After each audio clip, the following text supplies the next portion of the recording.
Also very important to her was her children. She was very important to her. She would come to the rescue of all her children or any of her children when they needed it.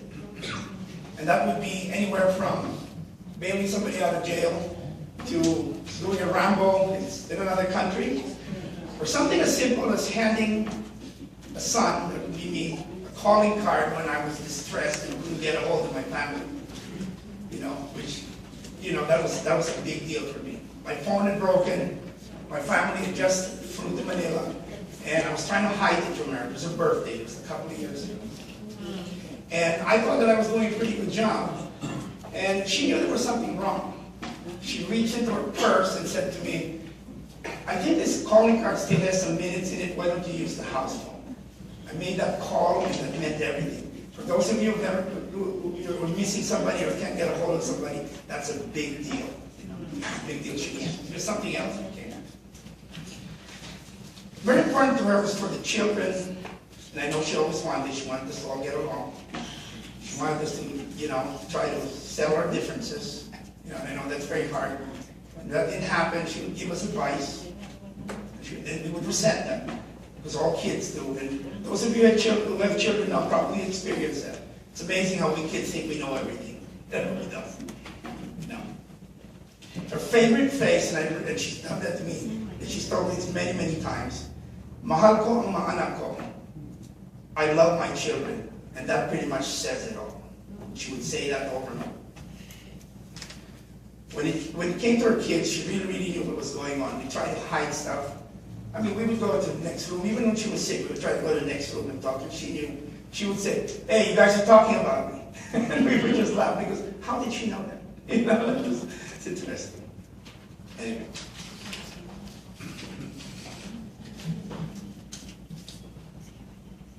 Mom is funny. She was very funny. Even in her sick bed, she was funny. She would, remember, we'd be standing around, this was just a couple of weeks ago. As a matter of fact, exactly 2 weeks ago today. She would be standing, we were standing around her and she was sick. And she would look around, we were sad, we were very sad. And she would do something like, for instance, notice my son Roy over there with his woolly hair, and say, what's up with the hair? She would notice Corey, my cousin, my dear cousin who's helped us around. Notice her eyelashes or high heels and make fun of that. Remember her looking at Cherry and saying, that's a nice ring. And then said, can I have it? Cherry would hand it to her and said, I think I'm going to keep this, obviously making Cherry a bit nervous. She said, that's my husband taking that. And she would go, what's your problem? You go, babayaran ko kay Ralph, and I'll have Ralph pay for that. Anyway, I think what she was trying to do, and people thought she was just randomly talking. She knew what was going on. She could read in her eyes how sad we were. And she was trying to make us happy. She was the sick one, and yet she was the comedian. Trying to make us happy.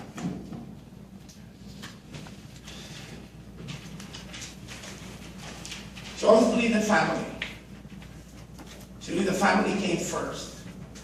I think in her own, individually, she's actually made us all feel that way. I mean, we know about having, we may not come together as family, with our own family, with our kids, we would really come together.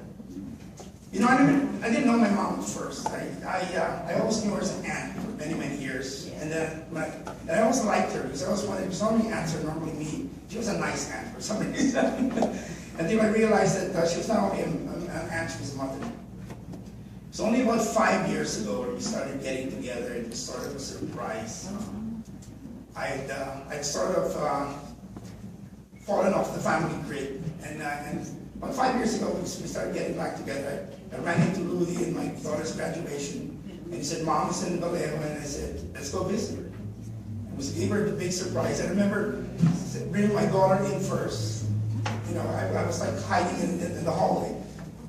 When she saw my daughter, she said, where's your dad? She already knew I was there. And this is somebody who hadn't seen me in at least 10 years. It's funny. It's funny how she knew that. She actually had that. She actually had that sixth sense. So we started coming to Vallejo every year for her birthday or Mother's Day. It was like a pilgrimage. I mean, we looked forward to it. As a matter of fact, we would start planning it. We would come in April and we would start planning in May next year's event. This year was a bit sad last April. When I saw her, I told my children, I said to them, I don't think we're going to have to do any more of this. You know, and it's really sad. Because I saw her deteriorate. You know, we used to take her out to restaurants.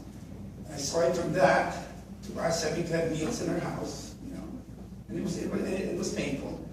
I didn't think it was going to come this quickly. I mean, it's just in April, you know, we're only in August. That made me really sad.